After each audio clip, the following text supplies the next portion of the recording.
and it's called Mary Moon, the Eyes of the Shuck.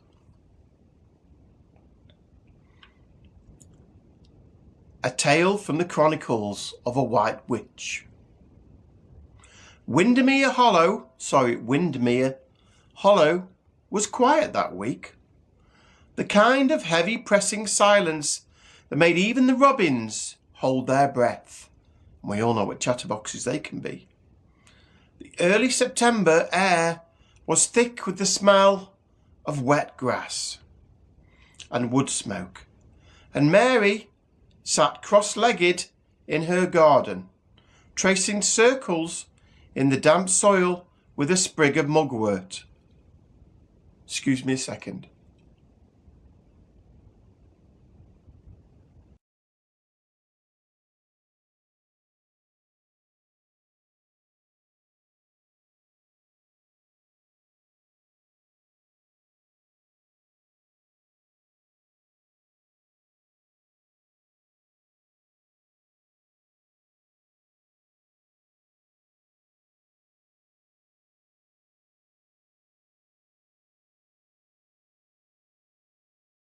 Sorry about that. Where was I?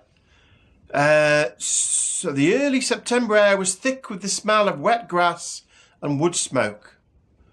And Mary Moon sat cross-legged in her garden, tracing circles in the damp soil with a sprig of mugwort. She'd meant to cleanse her altar, or reorganise her herb jars, or reattune her crystal grid. But instead, she was staring into the middle distance, her obsidian pendulum dangling from one hand lazily. Margaret appeared beside her in a puff of jasmine-scented ectoplasm. "Well, don't you look radiant in your melancholy," said the spirit, flopping into a deck chair like a ghostly diva. "Is this the great witch of the wolds, taking a break from all her flower sniffing and sage swinging?" "I'm just tired," Mary sighed, pushing her dark hair back with one silver-ringed hand. "I don't know. The veil's thinning early this year. Everything feels off. There's something watching."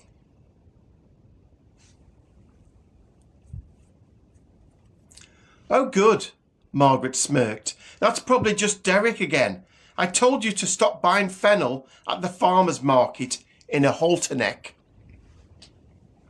But even Margaret, for all her sass and sparkle, thank you, felt it too. The shimmer in the air, the shadows of moving where they shouldn't, the sense that something old had begun to stir.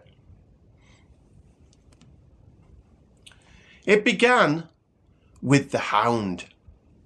Mary had been walking along the lane near Barrow Hill at dusk. Not that she'd planned to. She'd meant to go home after visiting old Elsie to check on her hip. But she'd taken a wrong turn. Or the road had changed. Or something had gently nudged her towards the barrow. That's when she saw it. A huge black dog, as big as a calf. Its eyes glowed red like coals. No sound, no breath. It just stood at the edge of the trees and stared. Mary froze, and just as suddenly, the creature turned and disappeared behind a hawthorn hedge. No footfall, no rustle, just gone. When she reached the crossroads, the old signpost had fallen, split, clean down the middle. Back at her ivy-smothered cottage, Mary lit a beeswax candle, poured herself a strong mug of nettle and fennel tea, and opened her battered copy of Folklore and Phantoms, Beasts of Old Albion. "Black Shuck," she muttered, "dog of death, seen across East Anglia and the South Downs. she read aloud. It is said to see the Shuck is to be marked. It is said that to see the Shuck is to be marked a death, a reckoning, or a secret long buried. Its eyes burn red, and it walks without a sound. In some tales, it breaks into churches. In others, it protects lonely travellers. But always, always, it comes as an omen. Comforting, Mary muttered, tucking her bare feet under her. Death dog or ghostly guard dog? Lovely. Margaret appeared above the kettle. Did it ask for a belly rub or anything? No. Shame. Could be a demon. Could just be a misunderstood pooch. Story of your life, really, love. Mary rolled her eyes. There's something else. The crossroads. The broken sign. That's old magic. It's trying to show me something.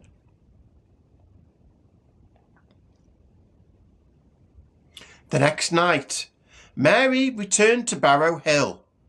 This time, you know what I'm going to say, prepared.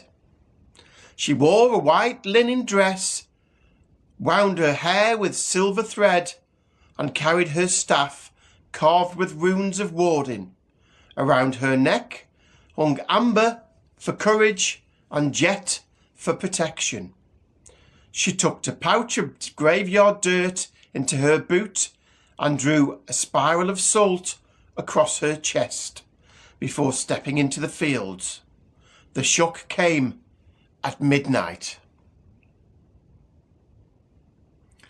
Silent, monstrous, its eyes were flames, but it did not attack. Instead, it stood at the crossroads again, this time beside the fallen sign, and looked at her. I see you, Mary whispered. You're not here for me. You're showing me something. The dog turned. Its huge black head gestured towards the trees beyond the Barrow mound.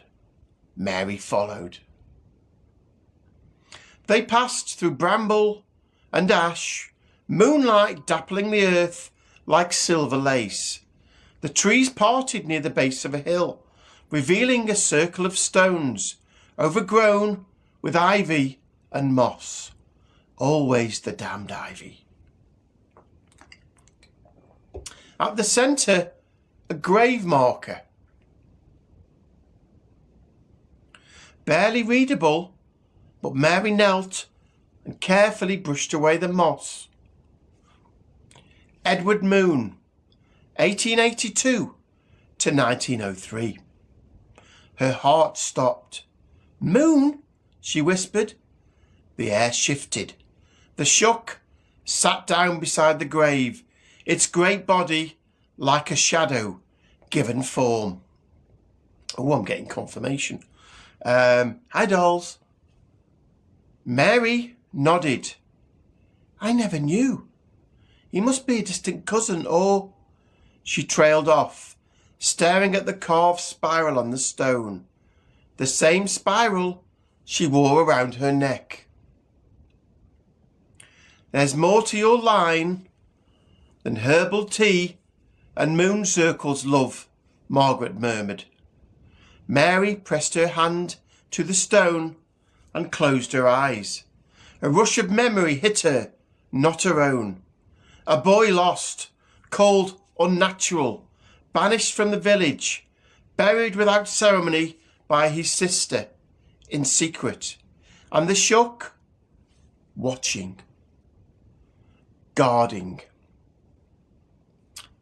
I think it's not death the Shuck brings, it's justice, protection, witness. Back in the village, Mary called a gathering on the green. She told them the truth about Edward Moon, the lonely boy cast out for who he was, about the Shuck who had guarded his resting place for over a century. "This is not a monster," she said, voice strong despite her shaking hands. "It is a spirit bound by grief and duty. It's waited too long for Edward's name to be remembered." There was silence. And old Mrs. Harrow, the one who once claimed Mary's moonstones could summon weather, stepped forward and said, "Then we'll do it right this time." They lit lanterns, walked together to the hidden grave, said prayers, sang blessings, laid flowers. Mary anointed the stone with lavender oil and whispered Edward's name 3 times. When the last light flickered out, the Shuck stood at the edge of the trees. This time its red eyes were soft, not burning, glowing. Then it turned and for the final time disappeared into the night. Later, at her hearth, Mary warmed her hands around a mug of rosemary tea. Margaret floated above the couch, flipping through a deck of tarot cards. "You okay, love?" the spirit asked, her voice unusually gentle. Mary nodded. "I think so. Just, it gets lonely sometimes, being the one who sees and others don't." Margaret looked at her for a long moment.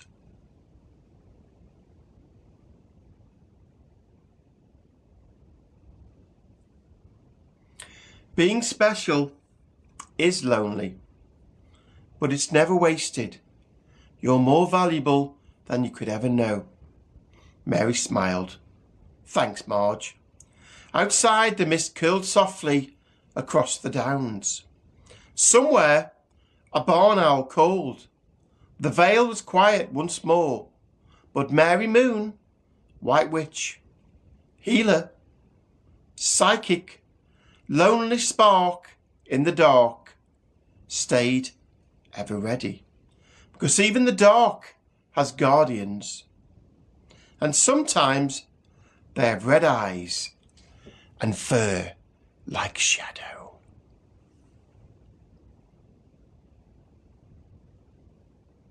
Okay. Hope you enjoyed that.